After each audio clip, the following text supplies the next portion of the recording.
Okay, I'm just going to lay it out there. Like, this is a skill that you will have to learn. Kicking and screaming, no matter how you feel about sales, whether it's icky or you don't like it, you have to sell to make money so that you can support your mission, so that you can serve others. Welcome to the Action Taker Podcast. Hi, I'm Lauren Cosgrave, and I'm a business coach. In this podcast, you'll find an action-packed look at the strategies, tactics, and mindset that lead to successful online coaching, consulting, and service businesses, even if you're a mighty team of one.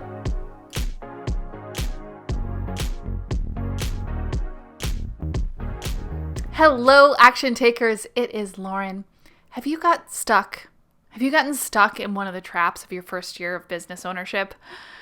Fear not, you're not alone, entrepreneurs. Today we're going to be talking about the 5 most common traps of entrepreneurs during their first year of business, particularly for service-based business owners and solo entrepreneurs.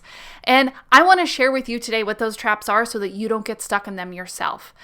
It's so important that you learn from people that have gone in front of you. No one should be doing this alone.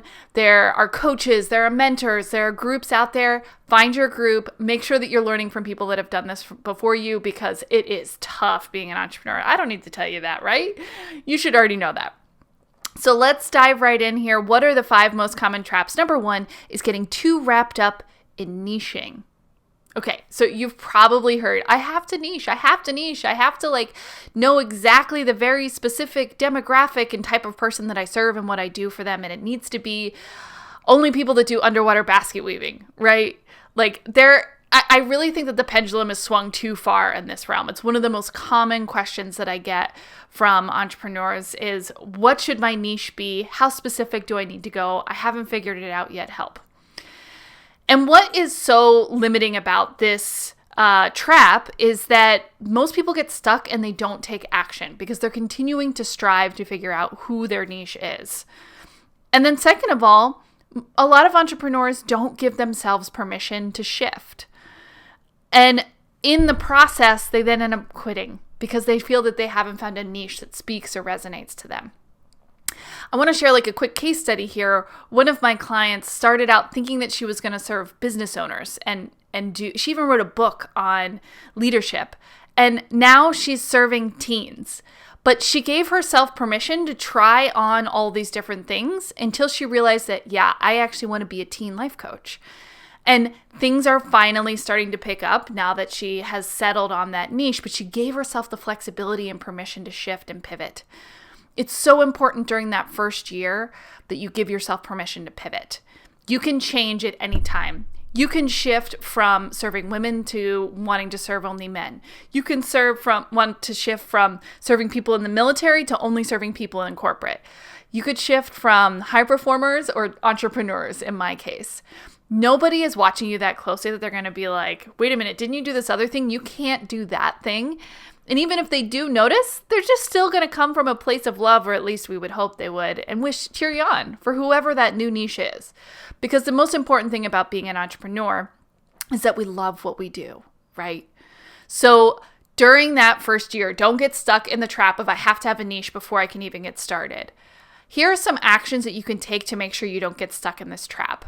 Get into action. Start serving people. You don't even have to have a coaching certification if you're a coach. If you want to create some subscription or product, get in action. Beta test it. Do a founding member operation. Do something to test out whether you like it or not. I had an amazing coach tell me once that clarity comes with momentum. We're never going to figure out our niche just sitting at our desk. You've got to get in action serving those people to figure out your niche, and then give yourself permission to shift. You own your business. You're the CEO. Choose. Okay. So that's the action I want you to take on this one, is don't get stuck in that niche and just start taking action. Just start selling something, just start networking and talking with people, and your niche will naturally come out of that evolution. All right. Trap number 2 that I see most commonly is that entrepreneurs neglect to maximize their personal network first. So much in marketing and sales is all about building trust. And people, you may have heard this in marketing, it's all about getting people to know, like, and trust you. Well, when we're starting our business, That is the one chance that we have in the lifetime of our business to maximize our personal network, people that already know, like, and trust us, but don't know that we have this new endeavor.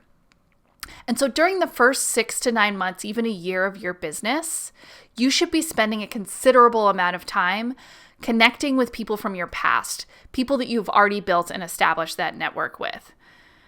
What I see a lot of entrepreneurs do is start a business and try to sell directly to cold traffic via Facebook ads or jumping into networking events with people that they don't know. And they get frustrated when they don't get results quickly because it's taking so long to build that rapport, to build that relationship with people. And so I can't stress importantly enough how much it means to leverage that network that you already have. You know more people than you realize. Step 1, just open up your phone. Who's in your contacts? And it doesn't have to be anything big. But my recommendation, here's your action plan for not getting stuck in trap number 2 of not maximizing your network, is connecting with at least 10 new people that went to the same school as you or that worked with you in the past or are in a similar neighborhood and starting, or specifically people you don't know or know but haven't connected with yet, and start a conversation with them. LinkedIn is fantastic at recommending who those people are. You'll be surprised how many people pop up that you're like, oh yeah, I remember that person from way back in the day in school. Haven't talked to them in forever. Strike up that conversation. Come from a place of truly being curious and caring about that person. Ask to get on a phone call. And then when the point comes natural in the conversation, say, hey, I'd love to share with you that I've launched a new business. I'm doing blank. I'm helping people stay in action so that they can focus on serving others as a business coach. And then here's your money line. Do you know anyone that's looking for a coach like that or needs a service like that? And stop. You'll be surprised at how many people from your network say, oh my gosh, that's me. And then you follow up and say, great, let's have a longer call. And immediately you've got a sales call. And those people already know you. They often have a shared value system with you and they're going to trust you first and foremost. And they're going to be able to make a decision around whether they want to use a product or service based off of the value that you're selling. It's no longer a question of whether they need to trust you or not. So leverage that network, get out there on LinkedIn, open up your phone, open up your email contacts, and just start talking and chatting it up with people. Share what you're doing, put it out in the world. You'll be amazed at what starts to come back. This is the most potent and really key part of starting a business. This dovetails into building your CRM. If you want to learn how to build a CRM, go back and check episode 1 where I talk about building your Basecamp. And I even have another episode where I talk about a CRM. I use Monday.com. I will link it. I believe it's episode 4 or 5. I can't remember right now. But if you just search, it's like how to maximize the CRM. Go and check that out. That is a great tool that you will need when you go to start executing this strategy of maximizing your network. All right, trap number 3 is getting stuck in creation mode. Guilty. I have been there myself. It is so easy to get stuck in the mode of building another landing page, working on learning about Facebook ads, going down the rabbit hole of what new camera you want. If you haven't noticed, I got a new camera. If you're listening to this on the podcast, you might want to go check out my YouTube channel.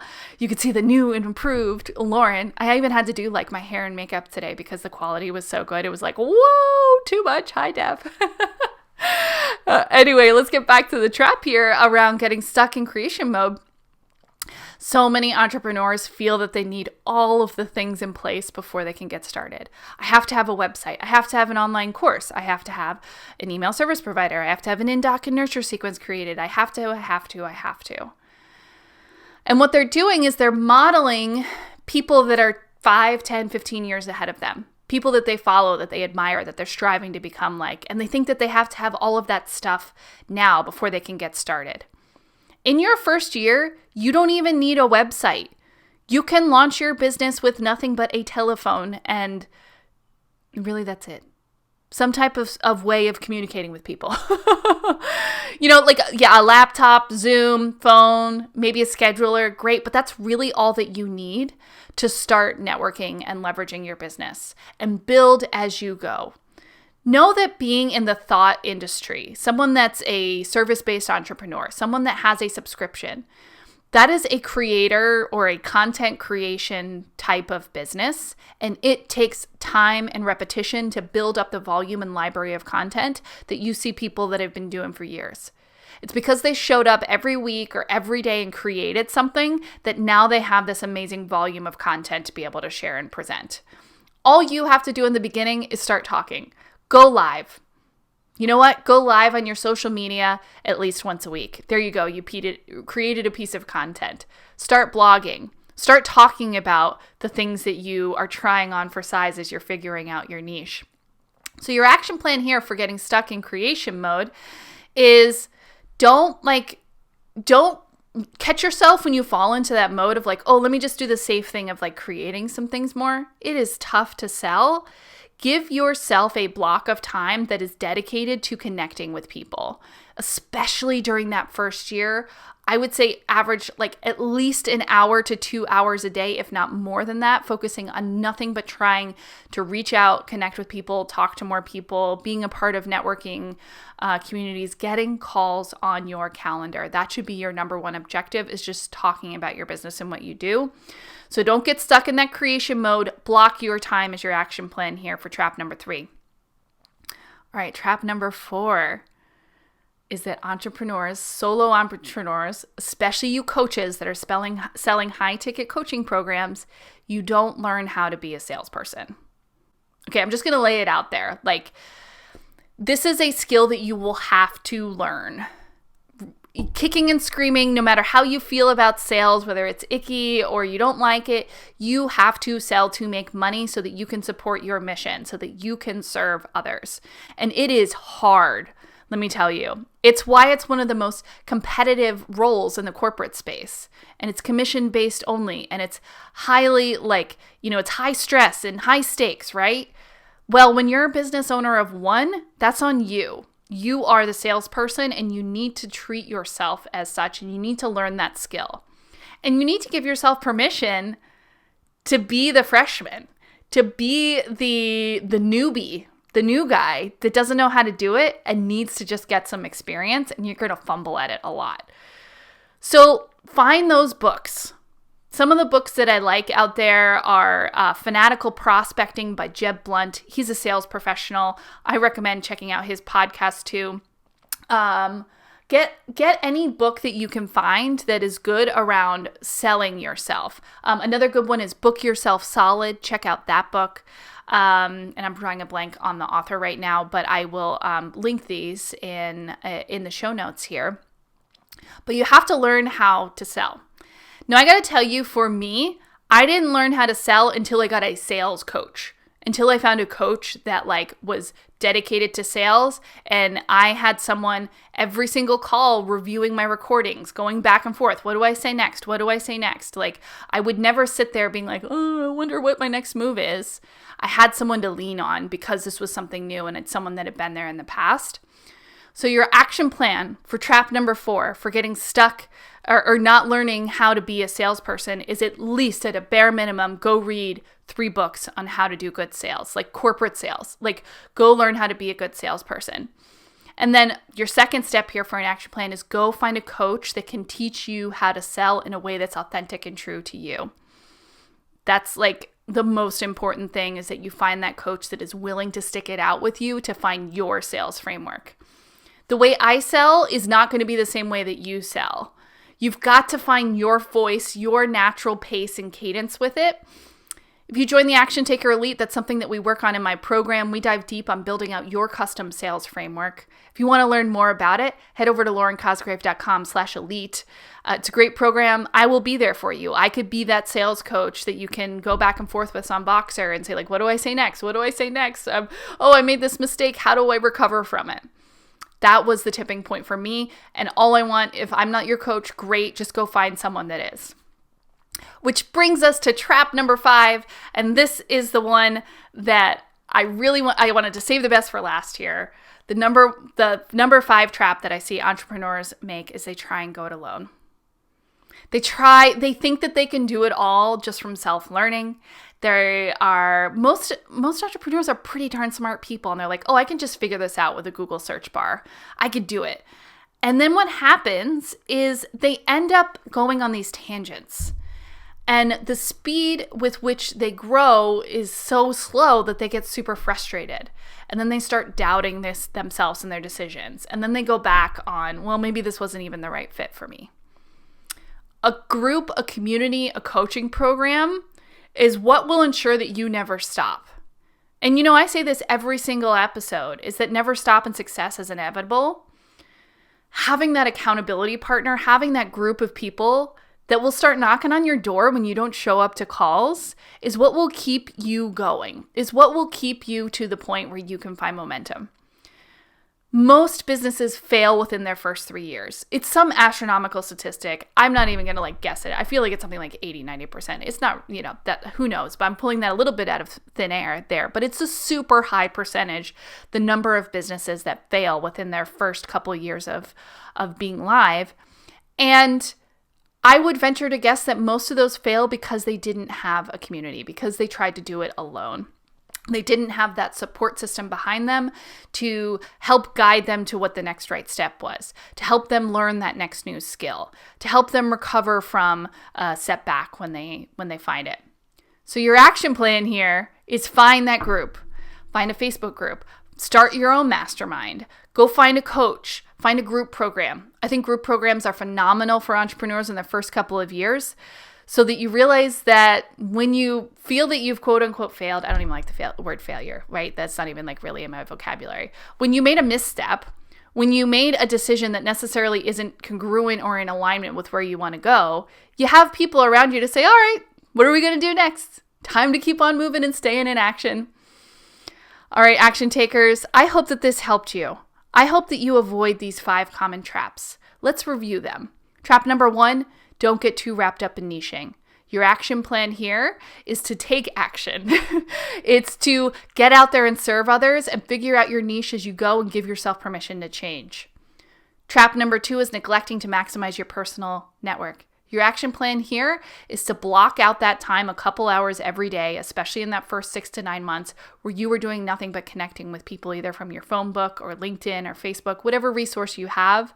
Try and get as many phone calls as possible where you're doing nothing but talking, sharing, and saying, hey, here's what I'm doing. Do you know anyone that might need that product or service? Trap number 3, getting stuck in creation mode. Make sure you're getting out there and serving people. Make sure that you're selling. No, you can't run a business. You can't serve others if you're only doing creation. Make sure that you start first, prioritize that, and create as you go. Know that it's an iterative process. Set that time where you're like, okay, this is my create block of time every week, and the rest of it is dedicated to serving clients and finding new ones. Trap number 4 is learn how to be a salesperson. Your action plan here is to go read a couple of books, find a program, find a coach, find someone to support you. And then last but not least, don't go it alone. Go find that group out there. If the Action Taker Elite might be that group for you, we would love to have you come try out a session. I'm still running the promotion where you can get your first 30 days completely free without paying a penny, so you can find out if it's a right fit for you. Head over to laurencosgrave.com/elite where you can apply to the Action Taker Elite program, and I look forward to talking with you. If you go over there and fill out that application, you're going to get a call directly with me. I'm still a solo entrepreneur. My goal is that you should walk away with at least a couple of steps, at least a couple of next actions, and we'll just figure out if it's a good mutual fit. That's my only goal, is to help you stay in action so that you can focus on serving others. So if you're an online coach, if you are a service-based entrepreneur, please check out the Action Taker Elite. Head over to laurencosgrave.com/elite. All right, Action Takers, here it comes. You ready? I said this in the middle of this show here. Remember that normal is boring, success is inevitable, and action taking is replacing the grind, and I'll see you next time.